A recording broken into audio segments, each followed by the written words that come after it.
Hello, everyone. It's Will Middleton and Kurt von Ahnen from LifterLMS. We'll be live here answering LifterLMS pre-sales questions for the next hour. Hop on to any platform you see us, YouTube, Facebook, LinkedIn, Twitter, Twitch. Drop your questions in the comments below, and maybe we'll do an interesting sales pitch when we see some people hop in. We'll hit up our enthusiastic sales pitch voice. Where we'll get you excited about LifterLMS, excited to try the core plugin, and excited about the new add-ons that we have rolling out with SkyPilot, private site, and who knows what's next. Don't you dare miss it. Yeah, you're not going to want to miss it. Cat's coming in here. It's a beautiful day here in Southern California. Sounded like the beginning of a race, didn't it? Sounded like, ladies and gentlemen, it's a beautiful day here in Southern California. Yeah, it's a beautiful day here in Southern California. Will and Kurt are going to be racing to see who can build an LMS site faster. You're going to win that one today, my friend. Let's see, 5:18. But mine will have live embedded video sessions. Yeah. That would be interesting. We could put that on the lifterlms.com website and then embed this live. I mean, I guess it's from Zoom, but I wonder if you could embed a StreamYard like right on the LifterLMS homepage. I told you about that new product I looked at last week, right? Where I could just take you build a room like you do like in StreamYard, but it just gives you a code. You pop it right into your site, and there it is. But you have to stream through that platform, right? Crazy. The streaming is done by that platform, yeah, but you access it right through your website. Do they allow you to simulcast to like Facebook and YouTube and whatnot? Yeah, so you can set that up too. That's a premium. Oh. So if I let's pick one. All right, so you're seeing my Infinity window now. Let me go ahead and open up this website that I just put this into. Power Sport Academy, I put that in there, and I just started a page called Live Sessions, I believe. Nope. Let me just go hit it in the dashboard. It's easier. Trying to remember if I put in a dash or not for the page. I call it Live Sessions. And so I'll show you the edit side of it. The edit side of it is this simple, right? It's just a page. And this is the site that I built with the SkyPilot theme. So Live Sessions, I put this is the place to gather to talk about all things power sports and in the dealership. And here's the code from what I developed on this site. So here in Whereby, I have a free plan. And in my free plan, I started this room. And in this room, this will come up. You can customize it, right? So if I say customize the room, I can pick my own colors. I can pick my own background that I want to display on the page. I can pick my own logo, and I can keep the room active almost as long as I want. Like they want you to know when the room expires. So when you create a new room, it's like that. So I can share it with, obviously this is the host link to control it. I can send this to participants if I want to invite them with a link, and that would be in that platform. Or I can generate an embed code, right? And that embed code goes directly into the page. And if we want to see what that looks like, it just pops up like this. And that's, you can see it put in the background that I chose for it, and it's got my camera active right there, right? So I just joined the meeting right through my own site. It's really nice. Awesome.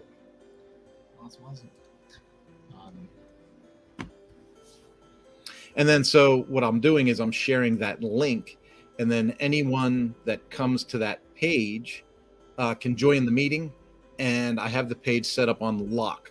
So everyone, it's technically they have to knock to come in.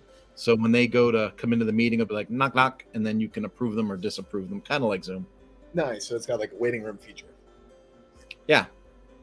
Cool. Let me spool up some comments too from the YouTube channel. I'll go in the background here, dredge up some interesting questions that we can chat about live here while some people hop in from our email. Let's see. Yeah, and I'm gonna make sure I turn that dang thing off. Make sure I'm not on, because I got a red light on saying that my website's recording me. So let me turn that off. All right, and then I'm gonna go to Facebook, Will, so that if someone asks a question in Facebook on our live, I'll be able to comment through that, and I'll be able to add comments to our stream through the Facebook feed as well. Sounds good.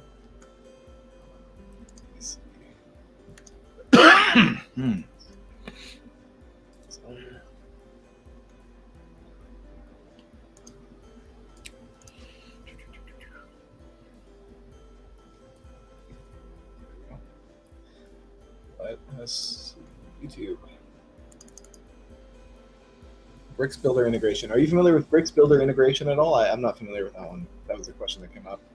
No, and I'm hearing more and more about this Bricks Builder thing, which is weird to me. You know, it's like you know, you and I are familiar with Elementor and Divi and some other tools that are out there.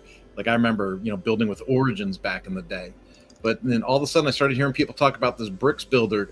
Katie Keith had a post on Twitter about Bricks Builder and how some of the plugins on her barn company weren't working with bricks. And then she's like, how popular is bricks? I didn't even hear about it until recently, but apparently it's enough to get their attention. Interesting. Yeah, that was a question here on our YouTube channel. When will Bricks Builder integration be out? I think is the question. I'll just put it on our voting board. I don't even know if we have a card for that yet. Let me check. Oh yeah, there is one. Bricks Builder integration. Yeah, so let's see.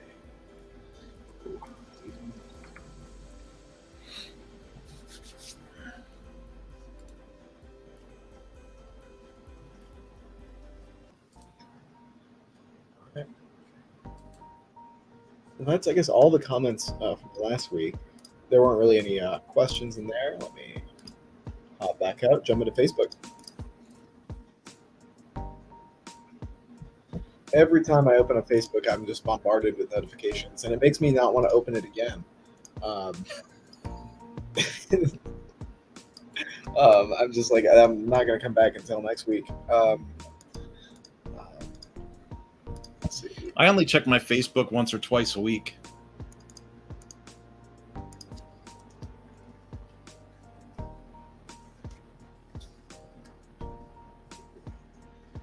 Slack invite to join a certain channel. Let me see if I can find that.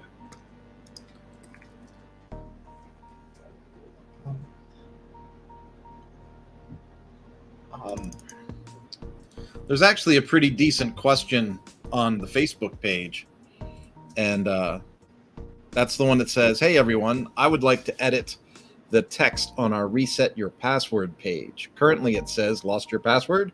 Enter your email address and we'll send you a link to reset it." They say it's confusing people when they first create their account, so they'd like it to say something like, "Need to set or reset your password. Enter your email address and we'll send you a link to set or reset it." And they want to know where they can adjust that text. That's not the easiest of questions. Yeah, I guess that's the content of the email itself, or like on the page. That's on the page. That's kind of like you and I worked on Inner Treasure Hunt, where she wanted to change the text for, you need this and this membership to see this content. Yeah, it's one of those system generated verbiage.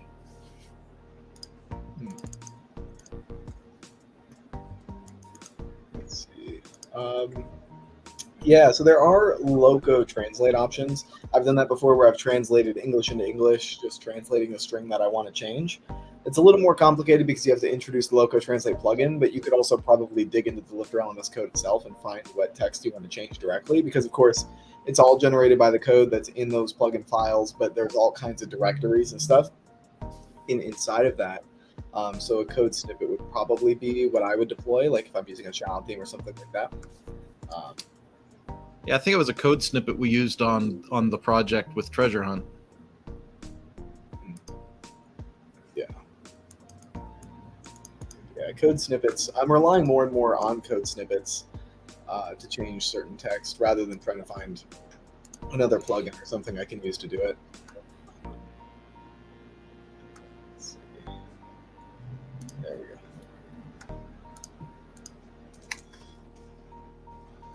Just introduce myself in this channel here. We had another question come in. I'll put it here in the stream comment and highlight it. Put it over on YouTube. And I don't know, Kurt, if we could dive into this one. I'm going to do something here in the background. But hi, everyone. I'm stuck, and I'm trying to find how to allow an MP4 or MOV file to be uploaded for assignments. I know I can restrict the file types in the assignment settings, but I'm hoping it can be done globally, not on an assignment-by-assignment basis. So I think this is a question where it would have to be an assignment-by-assignment basis to allow those MOV files. Or MP4 MOV are the file types you can select under LifterLMS assignments when you choose for the upload assignment type what question or what formats you want users to be able to upload in. So that would be an assignment by assignment basis in Lifter currently. Yeah, I was just thinking in my mind, there's not a global setting for that. And I'm wondering how difficult it would be to have that made. Like, I wonder if that's even a codable referral. You know what I mean? Right. Yeah. Some sort of a global setting might be a global referral. I think it might be easier to just do it on the item by item basis. But if you did want a global option, that would be a codable solution. That would make sense. That's one of those really that's a use case dependent situation. I run into that a lot, where I'll be working with a client or having a new conversation with a client. I should stress that it's new, and so it'll be a new client, and they'll be saying, "Oh, well, I have to have this, or I have to, I need my students to be able to X, Y, and Z." And I go, "Well, you can do that here." And they say, "Well, I don't want to do that for everything." And then you're like, and then you ask, "Well, how many lessons do you have, or how many assignments do you have, or whatever?" And well, we have 3. It's like, well, you don't want to pay someone to custom code something for your site, for something you got to click a button for 3 times. So it's all use case derived. Now, if I was, John from Australia, right? Imagine, thousands of courses and hundreds of thousands of lessons and all the opportunities he would have for that situation. If he had something come up like that, I would be like, dude, you need to call Codable and get you something made. Yeah.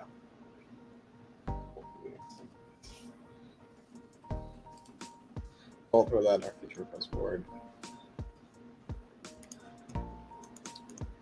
Right. Akasha's with us this morning.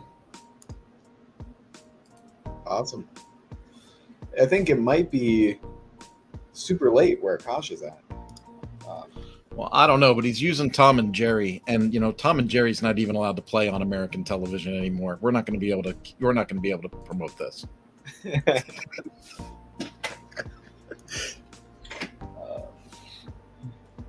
When I was a kid, I used to watch Tom and Jerry all the time. And Will's like, "Who's Tom and Jerry?"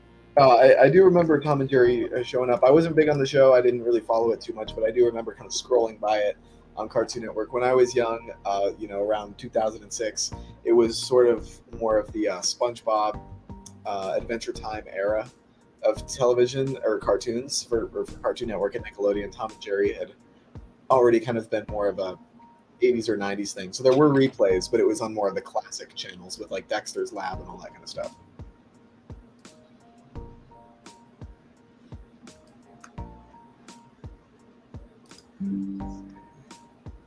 I don't know if you heard that go by, but one of those construction trucks just went by. I might be moving on to headphones here pretty soon. Oh, no problem. I didn't hear it on my end. I was supposed to be on a podcast this morning, and I canceled the podcast because trucks pulled up right in front of my house. I was like, "Oh, let's just cancel this podcast. We're not even going to try this one." Pretty soon, AT&T will have all of that fiber network down.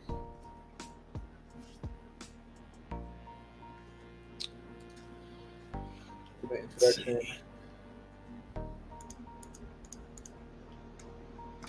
What?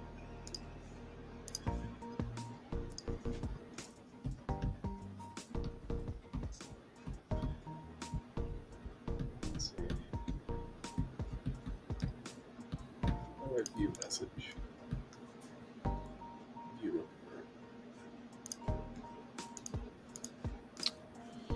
Ann Harmon asked a question. She said, is it possible to merge a student that is signed up under 2 different emails? I'm not even sure. I'm not sure even how to start if it's possible.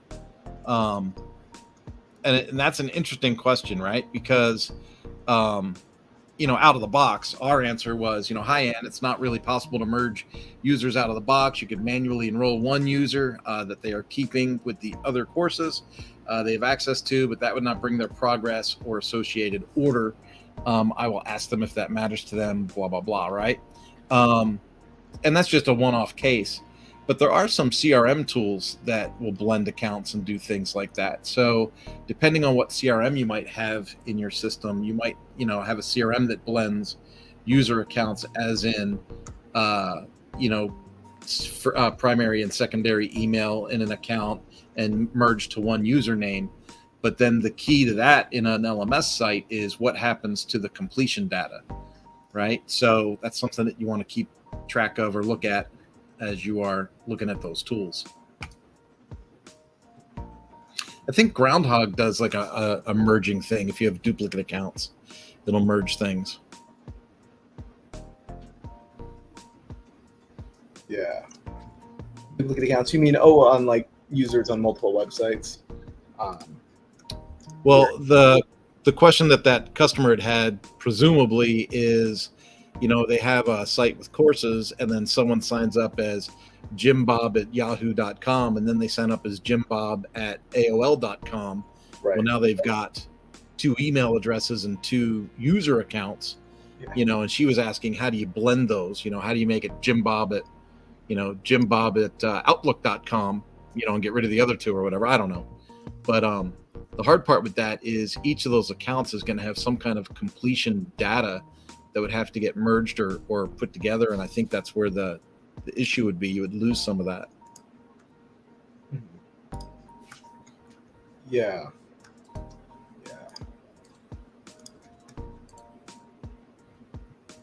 And I think, doesn't Groundhog choose a owner email or a default email? It's not going to email both of them. It just chooses for that contact one of those emails. Yeah. It'll choose I describe it like a primary email and secondary. It'll have more than one contact for a person. There we go. I thought I was clicking on a question. I was clicking on our last live. Oh no, this is our live today. Came up full size. Thanks for the warning, Facebook. Yeah, when you click on a video on Facebook, it throws it right up.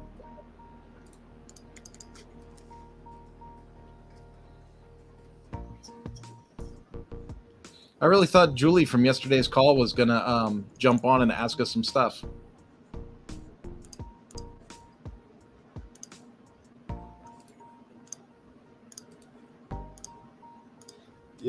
Yeah, we did have a really good webinar yesterday. I'm troubleshooting this email, why it's linking to the old stream. Like, I linked up the stream that's going on now, and it's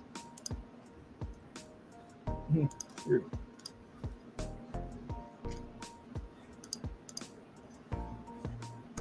Let's jump over here. URL, go to the next page.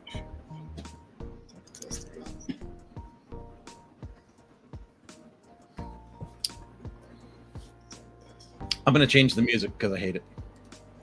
Cool, no problem. We'll go back to lo-fi. Lo-fi is always dependable.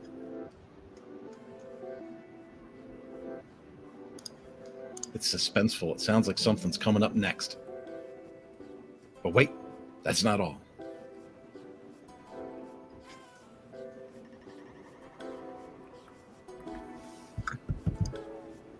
Wrestling with Active Campaign. You have to give it a while to save.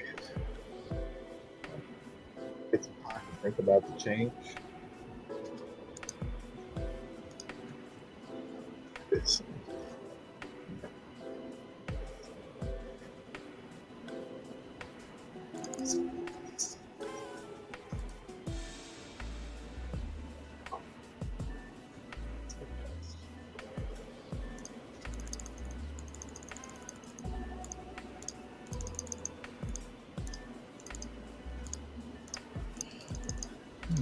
Inbox management is super, super complicated. For me, I'm already at 1,300 emails. I'm processing the top of my inbox, but it keeps just slipping away with there's real stuff in there, but there's also just a lot of like junk I signed up for and WordFence alerts and all kinds of other things going on. I know this is something we've talked about before.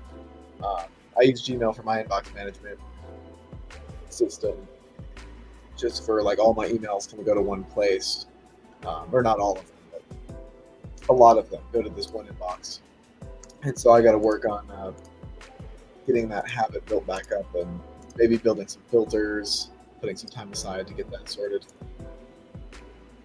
I'm a big fan of sort by sender, and that way I can just highlight a ton of them and delete them all at once. Like, I am getting so many AI platforms trying to sell me their latest version of AI for WordPress. Dude, all I do is highlight and delete. I don't even read them. Like, it's like I don't have the mental capacity for this.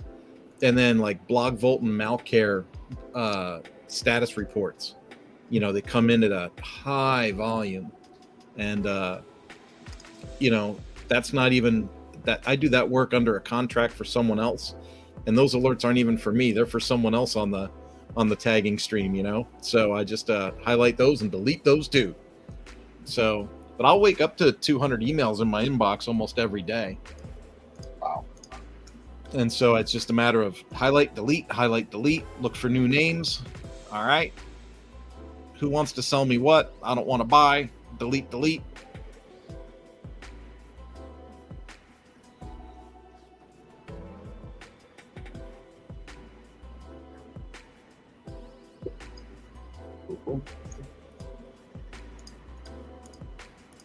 So I just resent the link, so that should come through.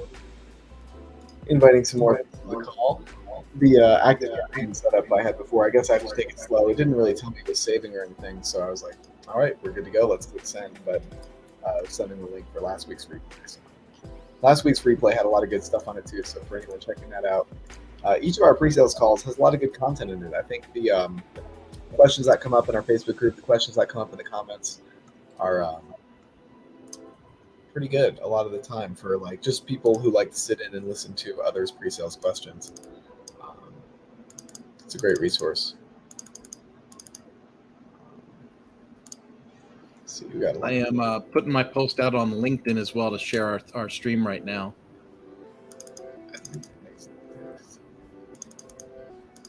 Here, this says lost your password in your email.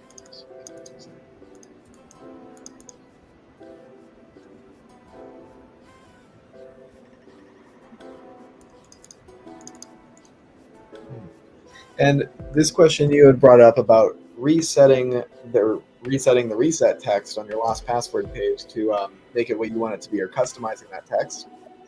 Yeah. This user had, it's confusing for people when they first create their account. And I'm thinking, like, you usually don't reset your password when you first create your account. Of course, in LifterLMS, you go through the access point system and it asks you just what's your password. But I assume what's going on in this case is the user is working with that.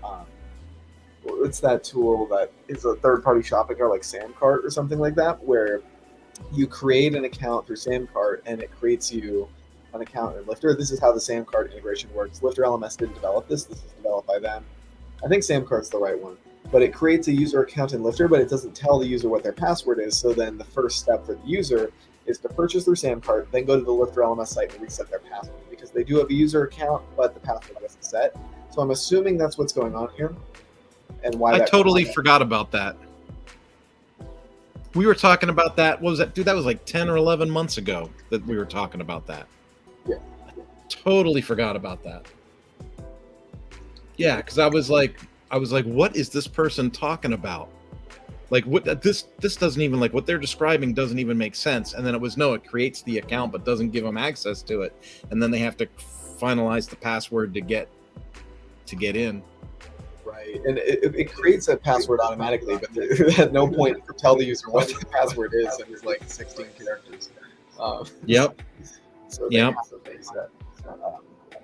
And I guess remember that it's for security, I guess, that the password is never exposed in the email. Like, of course, the integration could just set the password and tell the user what it is, but that leaves a password in the user's email, and users are not very well known for resetting that password that gets sent to them in an email and actually making it secure. We do that sometimes where we'll send a password and say, first time you log in, reset this password so it'll be secure and unknown, and we don't leave an exposed copy of the password here in the email. But I'm guilty of this too. I'll just take it and that'll be my password. Like, I'm not going to go through the steps of then resetting it, even though I've been advised to do so. So I think it makes sense why they did it that way. Yeah, I totally forgot about that. That's a good call, man. That's a good call. I totally forgot about that. Lunacy.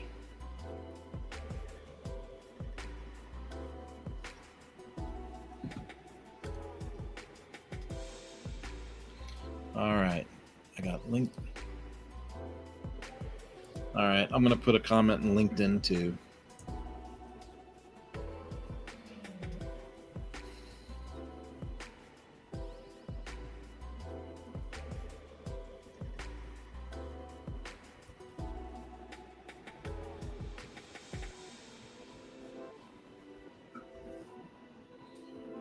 All right. Did that come up? Did come up. Look at that. Boom. I like that. It might be Thrive Cart. I don't know. It's one of those cart tools. I think it's Samcart. I think you were right the first time. Okay.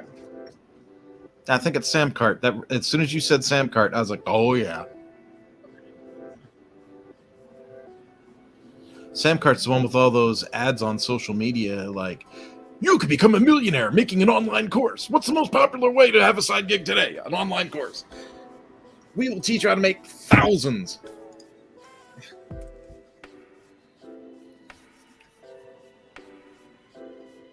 Yeah. I haven't seen any of those ads.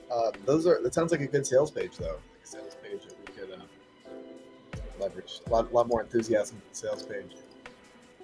Oh, you can push that site, pull that site, you blow that site up in your hard drive. Why? Because we're using SkyPilot.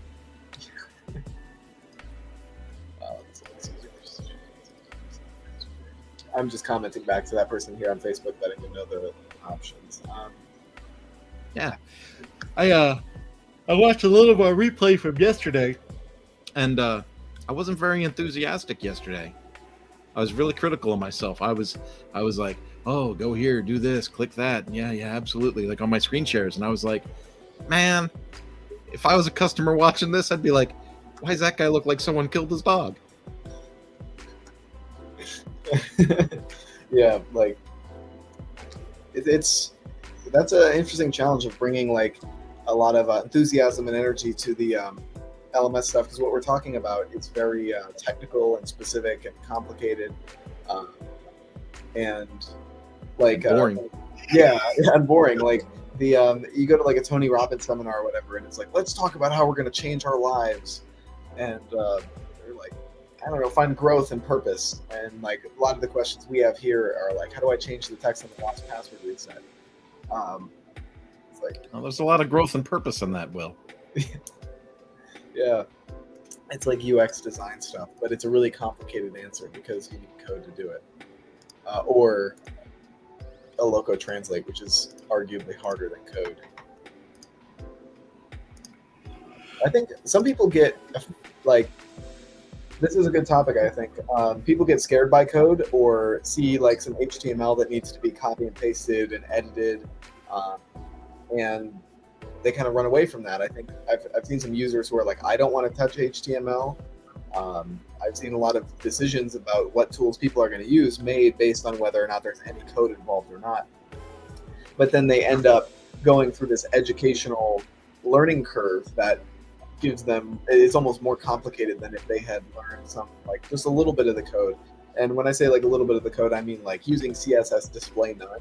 How do you use that Chrome inspector to find certain elements and then say display none in CSS and then put that on your site so it hides something?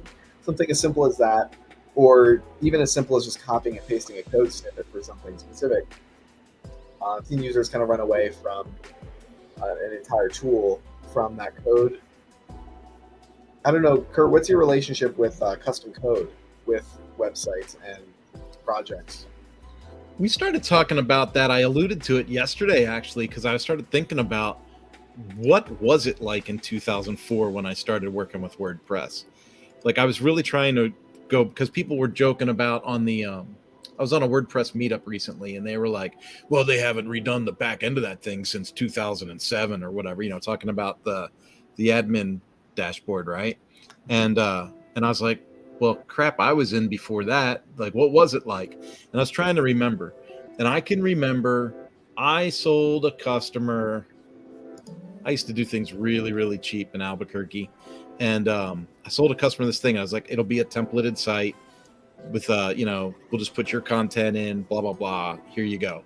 And then they were like, well, can we change hey, it's a nice start, right? And so when you meet with a customer to do the reveal, that's the first sign of scope creep, right? Well, this is a nice start, but I want the background to be a different color gray. And then I was like, well, crap, now I got to find where the colors are in this thing. So I opened up the editor, and then, like you said, you could use the inspect agent in Google Chrome, or you could go and, find color codes and change the color codes, and then go back and look at the site and see what it does. And that's basically how I taught myself, was all trial and error. Like, what does a color code look like? What does what does an iframe look like embedded? What does Flash look like embedded? I'm from the days of Flash. So that's how I learned. And that's when I found the value of having a staging site, right? Because then in a staging site, you can play with anything, and if it breaks, you can just start over. So I got hooked on using staging sites to play with stuff I wasn't too sure of. But I remember that particular job turned into, and I almost let it happen as a learning experience. So it was part my fault and mostly their fault, right? Because they had no idea what they wanted.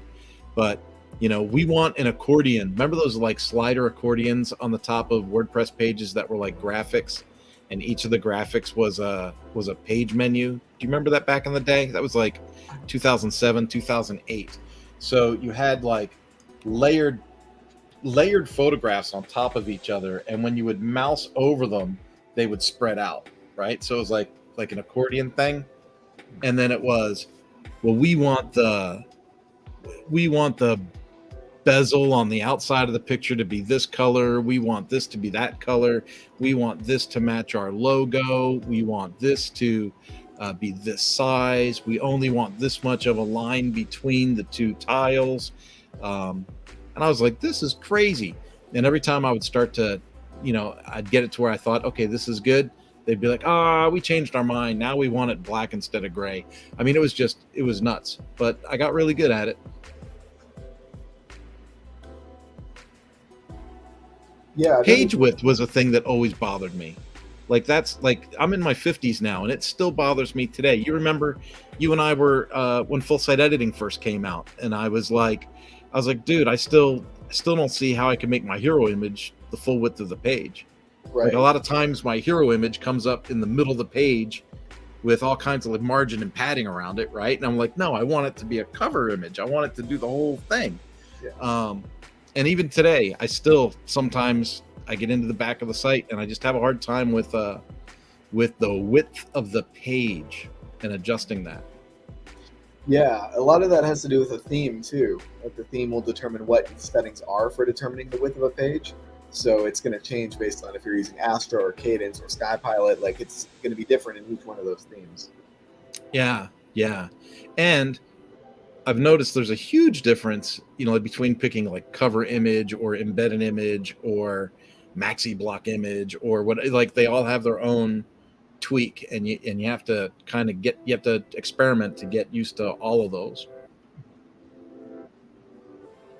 Yeah. Like, when I work in Astra, I typically load in Astra Pro, and Spectra all at the beginning. Like, if I'm working on a customer project that's going to be an Astra project, I just put those 3 projects in right from the get-go. Kind of like if you're using Cadence, you're going to install Cadence blocks, like right from the get-go, whether you need the blocks or not, right? You're going to be like, Cadence blocks. There we go. We're off to a good start. Let's see what we build.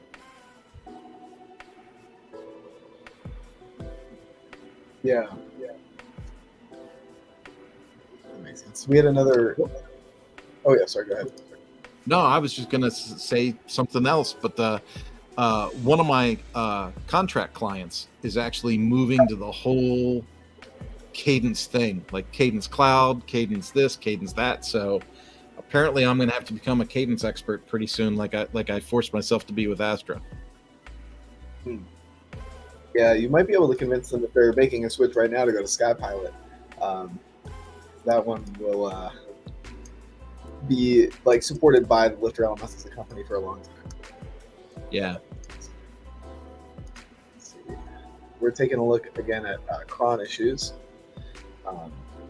Cron is really complicated and obscure, and there's not a lot of education around it in the online course space. We do have a document describing it, but we don't have a lot of like widely known user information about it. And some things like scheduling automatic posts, auto enrollment. I guess really that's it. In LifterLMS, auto enrollment is the big one that relies on the WordPress cron. Convincing your web host to get the cron configured in a way that works with auto enrollment and even like sending emails and stuff can be complicated, sometimes to the extent where you just need to defer the cron jobs to a third-party service provider.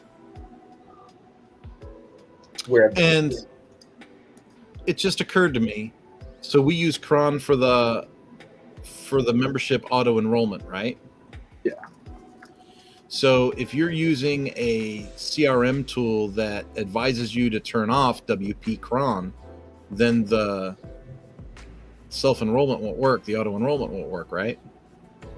Yeah, I think the WP cron PHP, if anything messes with that file, it's going to mess with Lifter's ability to work with that. Yeah, there's a couple of CRM tools that work inside of WordPress that advise you to turn off WP cron, for their mail service sending. Yeah. Because they want you to use an external cron service.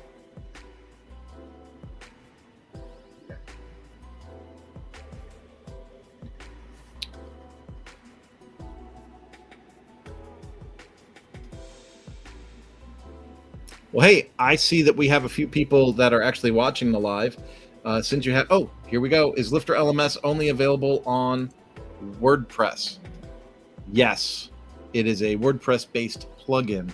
So if you have a WordPress site, you can add LifterLMS to your WordPress website, and it adds in real seamlessly. It's a super easy thing to do and to manage, and we have an install wizard to help with that.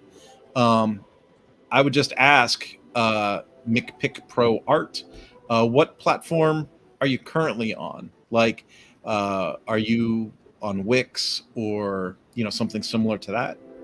Maybe Squarespace?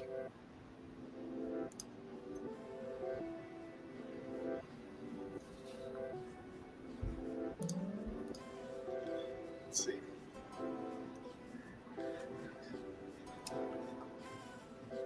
Oh, so the now she wrote a lot of stuff. Here we go.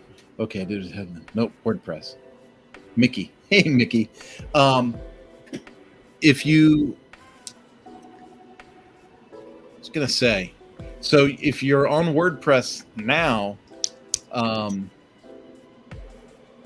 how can we help you best? Would you like to try a sample of LifterLMS? We have a hosted version where all the tools are plugged in. You get access to that for 30 days, and we host it for you. So that would give you a chance to see what it works like on a fully operated website, right? And then maybe that would give you some more confidence to load it onto your site. Yeah, so that 30-day demo site that we have is a great resource. The $1 30-day demo gives you access to not only the LifterLMS core plugin that allows you to create courses and memberships, but also all of the add-ons that we have inside of that 30-day demo site. It's all kind of set up and configured in a staging environment. And then there is the free core plugin. Of course, you can find that in the WordPress repository. The LifterLMS core plugin lets you create courses and memberships. It looks like Mickey said here in the chat, it's a messy job. I guess WordPress is it's kind of like a do-it-yourself, no-code solution. So I guess like relative to like platforms that are more restrictive, like Kajabi, Wix, what other website building platforms that might integrate with courses, there's like different layers of messiness in projects. Like if you were to try to create like a Wix website and integrate courses into it, you might have to work with Kajabi as well. So now you have two different website platforms you have to work through to deliver educational content. So it's it can become super messy in like the admin side in that way. So like everything is within WordPress a lot of times with LifterLMS websites, and even like Groundhog and all kinds of other tools.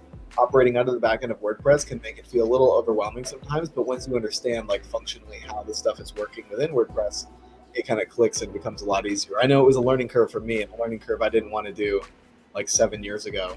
And eventually like I went through that whole WordPress learning curve. And I know, Kurt, you did the same thing, but you've been in WordPress trying on tools for a long time.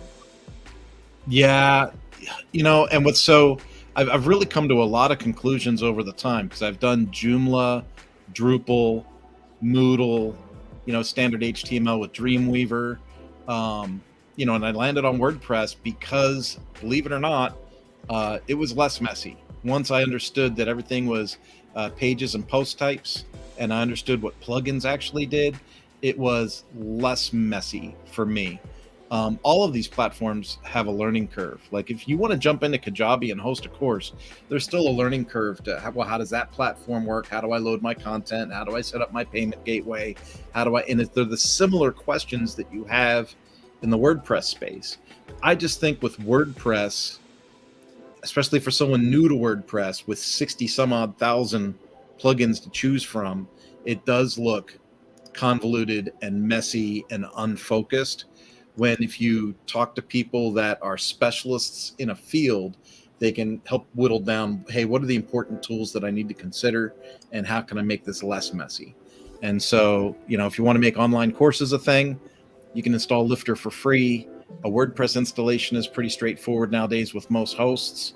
And if you wanted to sell it, we've got that simple Stripe add-on, and that's as simple as putting in your API code from the Stripe page. But it's all the superfluous extra stuff that you can do. Yeah, and I think Mickey said here in the chat, I'm really an apprentice.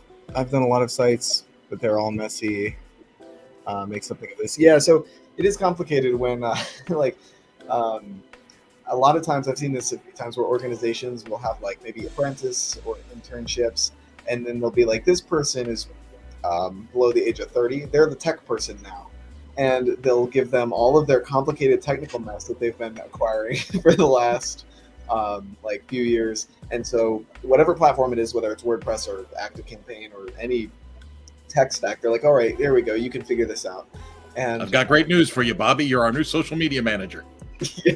Yeah, and it's like so understanding like the front end and back end of WordPress, I can share my screen and share maybe a couple of resources. Oh, I'm 53 years old, trying my best. Yeah, that might be even harder because it. I'm right with you. I'm 56. I'm right with you. But let me share my screen here. Chrome tab. Oh yeah. So I'll just go to the dashboard here. So yeah, this is the back end of a WordPress website. This is more of a simple website. I think I only have 2 plugins installed. Yeah, LifterLMS and Core Rollback. Testing a compatibility issue, but I guess I can give you kind of a high level of how WordPress works here. WordPress, of course, is a platform where you can create like blog posts and pages, and I should zoom in probably because I'm kind of a large monitor. Hey, Will, yeah. It would be like a lot of fun, and you can tell me no, right? But especially if Mickey's paying attention, she has Astra. So if you put in Astra and then activate Astra starter sites, you could put a template in place, and that would almost immediately show her how to get rid of that messiness. Like if she's having a hard time getting the front end of her site to seem organized, right? We could show her where the templates are, and then all she has to do is replace the text and pictures in the site, and she'd have an organized website. Yeah. And so within WordPress, there are 2 sides of it, right? Like the front end of the website. If I click over here, we have the menu and of course like the main content of the website, and then the back end is where we can edit all this stuff. And I don't know if this is this an example where we're working from WordPress from scratch, or is it WordPress that is already set up and configured? Like, is there already a WordPress website in place, or are we creating a WordPress site from scratch? I don't know. Mickey says she just wants to give you her site to work on. Oh no, yeah. I guess we can't do like live work here on the call, but we can kind of demo what's going on. This site we're taking a look at is just a blank WordPress install. I literally just installed WordPress, and now I have Lifter and Astra installed. That's it. Sometimes, like Kurt had mentioned, you have the starter sites as an option. So for anyone checking that out, I installed the Astra theme, and Astra comes with starter sites. I think there's probably a plugin I can find in here. Here we go, starter templates. So this is a useful tool that Kurt had mentioned where they'll give you a site out of the box. So since I have a blank WordPress website, I don't have anything on it yet. I guess I have Lifter. I haven't really set up any pages. They have this nice builder where I can select. I'm using the WordPress block editor. I got to find one of these free templates. Like if I like this template, I'll just click skip and continue. My colors look fine. You just choose fonts and colors, and then I don't want to fill this out. You can put my stuff in there. I don't care. No, that's okay. I can click submit and build my website. So this is like a setup wizard that's going to automatically build me a website from scratch, even though I've just installed the Astra theme. And so that's kind of an interesting feature that's available with some tools like Astra. I think Cadence has one too. Yeah, Cadence has starter sites too. And it's got this little animation on screen that's like telling me what it's doing. It doesn't really matter. It's basically just building me a site from scratch with installing a couple of plugins. And that's going to give you the welcome video. Bam, you're done. Hey. Check out your new site. Yeah, we'll leave that. Oh, it opened a new tab. I got to switch my tabs. I got to switch my screen share real quick to this other tab. LifterLMS Inbox. So it just imported that template for me. I guess I chose like a kids template, but it was in the preview. I just clicked right by the preview, and I'm like, let's install it. But what that puts in all the pages and tools. Yeah, what that did is it threw a couple of plugins on here. It put on Spectra, it put on this plugin, it had WP Forms Lite. So it's that process I just went through was installing a bunch of stuff in the background for me. And it created my menus and configured my menus. So this is what Kurt's mentioning as one of the most streamlined, fastest ways to get a website from scratch really quickly. The contingency is that you do have to like this website. Like if we wanted to change the color of that blue wave thing in the upper right corner, that would be an adventure to figure out where that's at. As far as the color palette, is it a picture? Is it in the theme settings? Once you want to modify the website a little bit, it becomes somewhat more complicated. But if you like what this says out of the box, and you can simply change the words and change the logo and change the menu items, this is where starter templates will really streamline the process of creating a website quickly. It's got a nice visual design to it.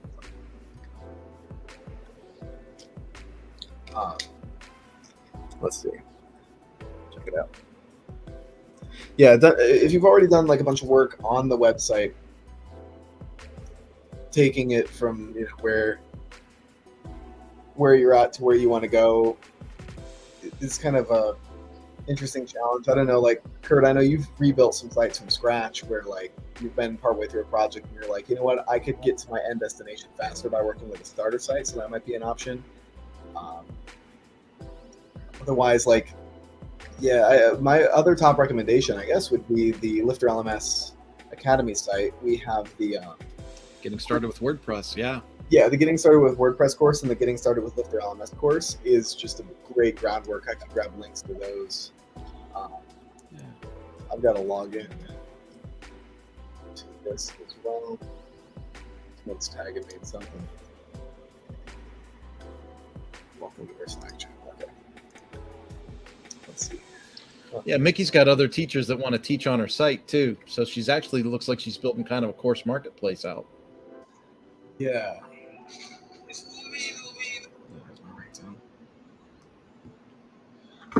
Maybe the messy part is the finger paints. She's into art. Yeah, and I think really understanding the challenge of what we're trying to build, like building a course marketplace on top of WordPress using LifterLMS is kind of a complicated scenario. So you can kind of like take it step by step. Like if you're not getting it all at once, that's totally like all right, and it's good to understand like that this is sort of like building a course marketplace is one of the more complex setups. I know Chris has a YouTube video of build a website like Udemy with LifterLMS, and that is, I mean, it's a good video. If you follow along with that video exactly, you will end up with exactly what Chris has at the end. But I don't know if it's exactly like Udemy. It's like, it's close, and he's using a lot of tools like WooCommerce and Doken Marketplace. It's just kind of not really a like it's pitched as being beginner friendly, but I don't think it's very beginner friendly.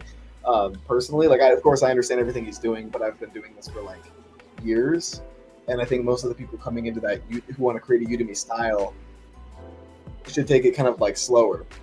I don't know what your take on this is, Kurt. Like what I would recommend for people creating a marketplace from scratch would be to work with teachers one-on-one. Before allowing teachers to go into the back end of WordPress and create their own stuff, I would just email them and say, hey, give me your videos, give me your text, and I'll create it for you. And that'll, make you as the course creator a little more familiar with the content and setup in Lifter. And then that piece could be added later where we're allowing other people to go enter content. Because I think it's kind of jumping from 1 to 100 to like, open up a WordPress website, try to build something, even adding Lifter, and then jumping to a marketplace setup where other people are also uploading content, and then we're dealing with user roles and logins and dashboards and all this kind of stuff for other people. That seems like another layer that I wouldn't even mess with when I'm getting my first instructors into the platform. I don't know, Kurt, what do you think about that approach of taking it slow and doing it manually with instructors, like manually managing that relationship for a little bit at the start? I got to be careful how I answer the question, because I did start that website called coursemarketplaces.com where I sell people course marketplaces that they can use. So I think making the course marketplaces is a great move, but it is not a turnkey push button, sit back and count your money business venture. It still takes hands-on content development, management, and all of that to successfully use it. So, while I've got plans that can get people going for, a couple $100 a month, it's still a build issue, and you have to maintain it and keep it going. I did see that we have questions now coming in about LifterLMS versus LearnDash. And so I did want to put up the link that we have with LearnDash versus LifterLMS, part of our knowledge base.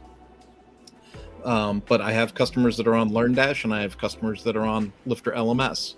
And as an agency serving both, I can tell you they're both great platforms. I think even Chris with LifterLMS would say, oh yeah, they're both great platforms. But again, based on use case, what do you want? What do you need? Lifter out of the box is kind of the full service offer. It's going to give you membership tools. There's a payment gateway that you can put directly into it. We've got groups available. You have the attention that Will and I bring to the live sessions that you see here on a weekly basis. You don't see other plugin companies, doing this level of support. So for me, when I talk to my clients, I generally lean towards LifterLMS. However, if they want to use BuddyBoss and they want to have the BuddyBoss application, the mobile app that BuddyBoss purports to make, then it ends up being more of a LearnDash conversation. But that's only because of the BuddyBoss component and the possibility of the mobile app.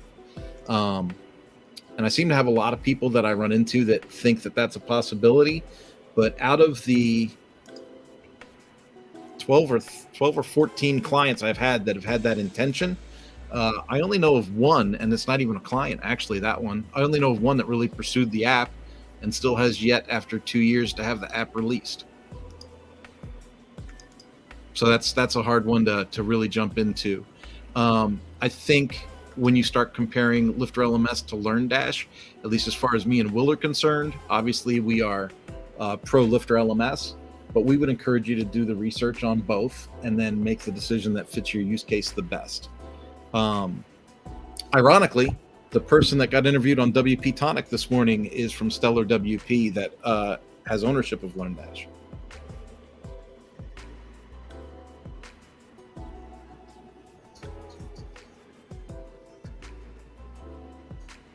And that was for Janouk.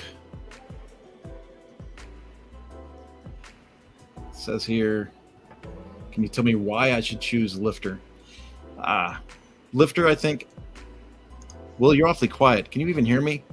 Yeah, I can hear you. I'm getting Okay. some resources here. I was like, oh my goodness, am I just rambling on to a dead Wi-Fi signal? Anyway, I really don't have a problem talking about it, Chinook. And I hope I'm saying your name right.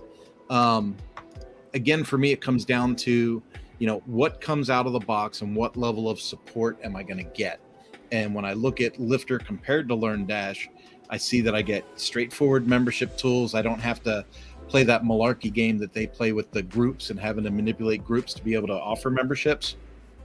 So I like the idea that LifterLMS comes out of the box with the memberships. I like that the add-ons are simple for the e-commerce side of it, primarily Stripe. I'm a big Stripe user, but we have Stripe, PayPal, Authorize.net right out of the box. And then, of course, we integrate with WooCommerce. And then when it comes to other tools and the simplicity of integration, Fluent CRM is a great CRM in the back of the site. We are very friendly with Groundhog. Active Campaign is easy to connect with WP Fusion.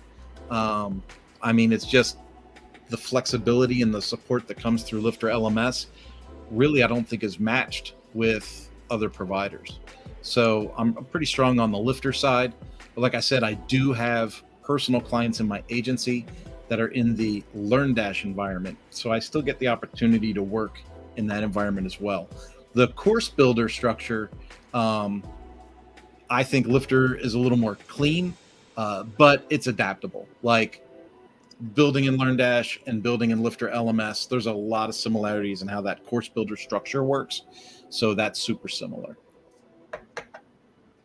What else you got? Do you have any specific questions?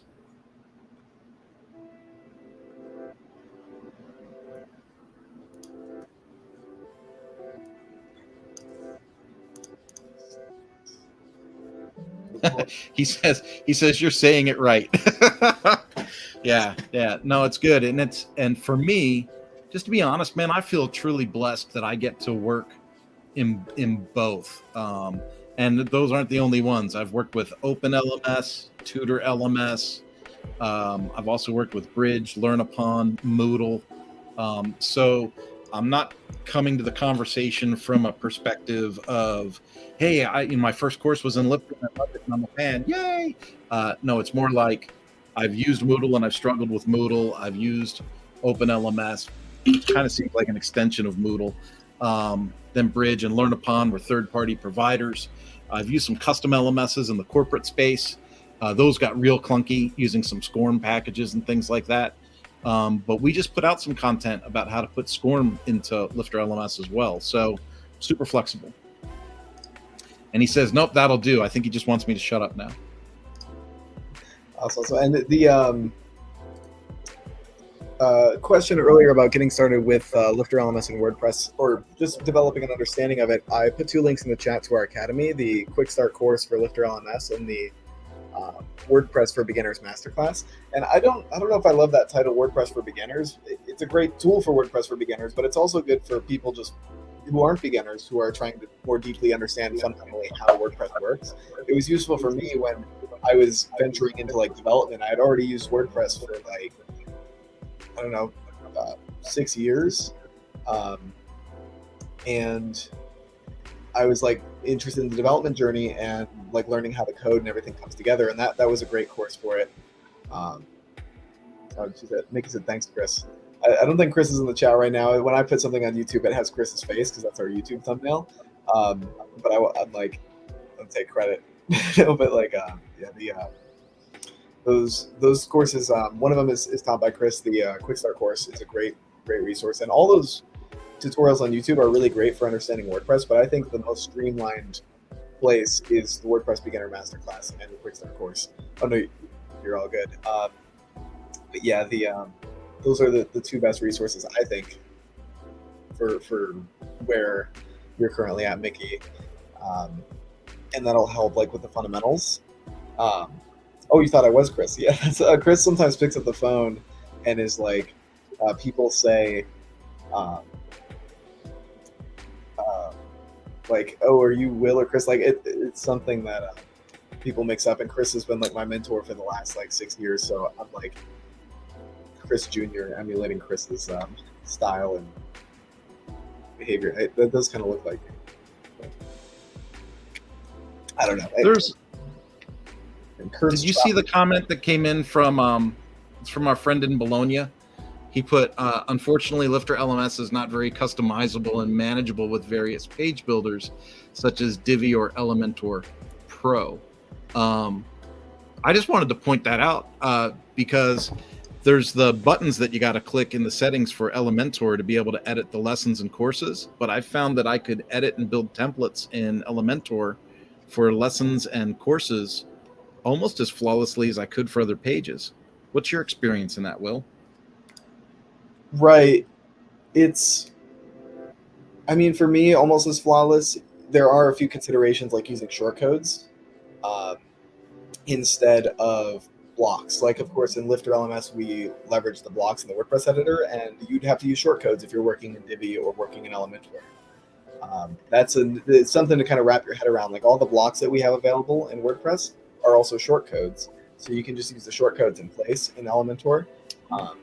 And stuff like that. And you do have to use like LifterLMS if you're trying to go to the next level, or something like LiftOr. I think there's one called LIFTOR on the WordPress repository that allows you to use Elementor Pro's template system on top of LifterLMS lessons to like make a template for all lessons. So you would need some sort of a third-party integration. But Divi's theme builder, I think, works with lessons out of the box. Yeah, I mean, I see some of the stuff Melissa Love creates in the Divi space because Chris is always, pimping her and talking about how awesome her design work is, and it's really nice. And then I've used LiftOr because the gentleman that made LiftOr is real active in our Facebook page. Yeah. So he caused me to go ahead and take a look at his product, and I've used that in the past. And I've been real happy with it. I think the thing to really stress now, especially looking at what we did yesterday with the SkyPilot kind of like webinar pitch, is that with SkyPilot and after WordPress 6.2 and the more flexible that full site editing is becoming, I think a lot more people are going to start designing in that interface over page builders. So it's definitely another direction to think. Yeah. Absolutely. I'm like hustling to fix a tech issue in the background here. But yeah, I know we're a little bit over the hour now, but I did want to hang out and answer as many of the questions as we could, because I know like our volume tends to go up right near the end of the call. Awesome. I think Mickey mentioned I'm using SiteGround and jumping in. I use SiteGround as well for a lot of my websites. It's not the best for supporting like dynamic content like LifterLMS.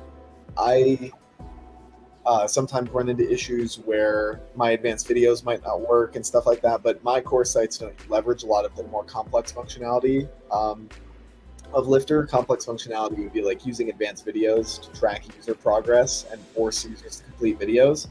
I know there was a huge conflict between SiteGround and Lifter regarding that, but that's a specific advanced add-on that I don't use on my websites, so I'm good with SiteGround on my environments that are just LifterLMS out of the box. That's all I'm working with, and I'm good to go for my instances. I do use Elementor on mine too. I think somewhere like 80% of my sites are still on Elementor, and only about 20% of them are in Gutenberg. And I'm not a Divi user. I have clients that use Divi, but I haven't put I have nothing Divi on any of my hosted platforms. And then, so you're on SiteGround now, Will? I do use SiteGround still for my LMS projects, yeah.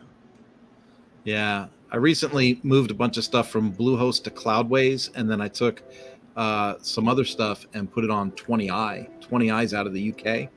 And they have a nice reseller program, so I started offering hosting to my clients, and it's made things a lot easier.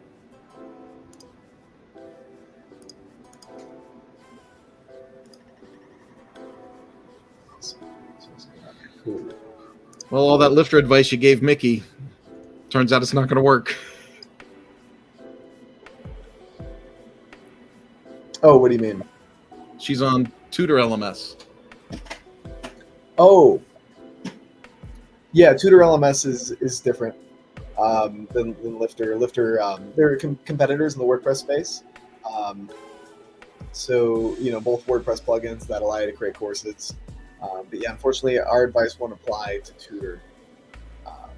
As far as we a little bit of a different company, but that's it's easy to confuse for sure with like all the names of the LMSs, like Learn-LMS, Lifter LMS, Tutor LMS, Master Study LMS. They're all like pretty similar names. The WordPress fundamentals course though would be useful. Like it teaches you fundamentally how WordPress works, and I'm not familiar with Tutor's resources about learning how to use Tutor LMS, but I mean, maybe the Lifter Quick Start course would be useful. The course builder would be completely different, but fundamentally they're trying to do the same thing. So I don't think Lifter resources would be the most useful thing, but they're both LMSs that operate out of WordPress. Is it easy to change to Lifter? You can install Lifter in the next 5 minutes. Yes. That's a good question for you, though, Kurt. I think that question depends heavily on where you're at in the process of building out a learning management website. And the content migration. My goodness, if you have your elements, I could almost explain it like this. I have a customer I recently signed up. I have 2 customers from this month, right? One had a marketing style guide where they had everything broken into folders. They had images for Instagram, images for Facebook, images for logo. Their color palette was all chosen with hex codes for color. They had text files for different branding exercises. They had all of that to give me just to get started building the website. And then the other customer basically said, I have no idea what I want to build, but I know I want you to make something special, and the difference is amazing. The prep work is what made it easy. So if your courses in Tutor LMS were supported with Word documents and PDFs and text files and folders that have your graphics like a media bin in a hard drive somewhere, then recreating or rebuilding those courses in the Lifter atmosphere is easy peasy, right? Because you're basically just going to copy and paste your content into the lessons, throw a couple of images in, and then pop it up and see how it goes. But if you don't have that kind of backup of your work and everything is in the Tutor environment, then you would have to figure out, how do you want to migrate that content? Is it going to be a copy and paste staging site exercise, or what would you do to kind of duplicate that? But there's no easy button. I don't think there's any way to export a JSON file from Tutor LMS and have it import to Lifter. Right. Unfortunately, there's not I think I was talking to a company that's working on developing an add-on that allows you to migrate from one LMS to another, but unfortunately that product's not available with Tutor yet and not available publicly. They're not selling that one yet, but it was just a beta in development that I saw. But yeah, so if a lot of the content is in there, it's probably more complicated. Like Chris said. Cool. You should do an in-depth step-by-step tutorial on how to create a course website using a page builder like the. We do have they can go to WP Course Creator. Oh, I don't even know what that is. I thought that was you, WP Course Creator. Isn't that your YouTube channel? Oh, WP Course Guide, yeah. Course Guide, WP Course Guide. Yeah, I do have a lot of content. I'll drop a link to that. I don't know.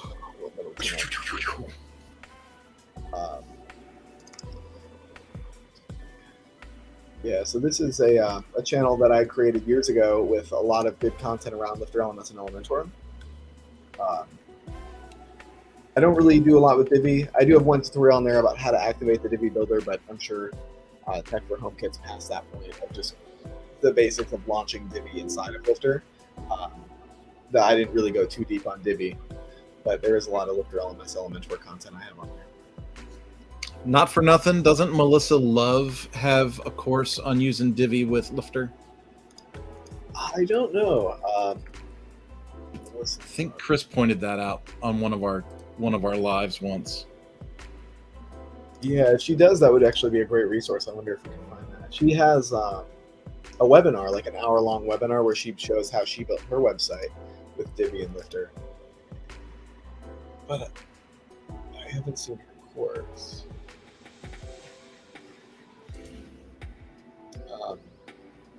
But that would be. You could jump into our Facebook group and tag Melissa and say, "Hey, Melissa, I know you're a Lifter Divi user. What's the best place for me to learn?" And she could point you to that. She has that.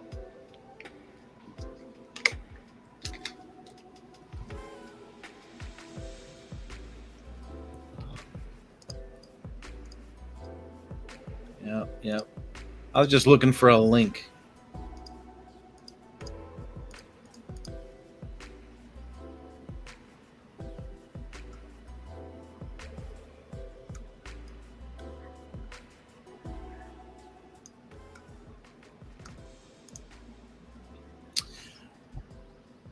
I finally have a client that has a pretty huge user list, Will. I'm excited. One of my projects is importing a user list of almost 400,000 people. Oh my God. You're excited? I'm excited. I'm looking forward to the challenge. That's probably the most enthusiastic freelancer statement that I've ever heard. I'm looking forward to the challenge.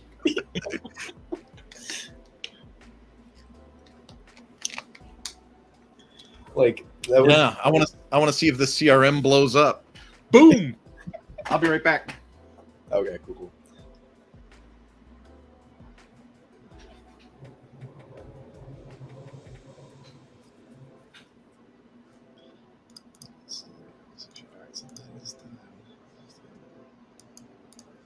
Yeah, for complex uses of Divi and Lifter. I know Melissa also does a lot of CSS. She's like a super experienced developer who has coded her own child themes and all this kind of stuff. So she's got a lot of CSS knowledge that she uses to make some of the really fancy stuff come to life on her websites, like SVG animations and all this stuff. Her experience really lends to that with some custom code on top of using Divi. So yeah, she does a lot of advanced stuff. Check it all out. 7 videos to edit and get ready. Oh yeah, no problem, Mickey. Thanks for hopping in and asking some questions. We'll be live same time next week, 11 a.m. Pacific time. Feel free to hop on and ask any questions then, or send us an email at any time. help@lifterlms.com. We'll always shoot you an email back.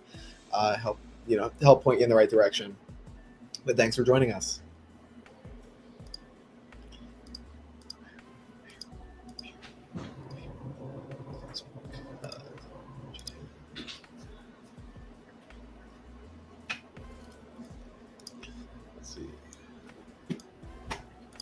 I'm back.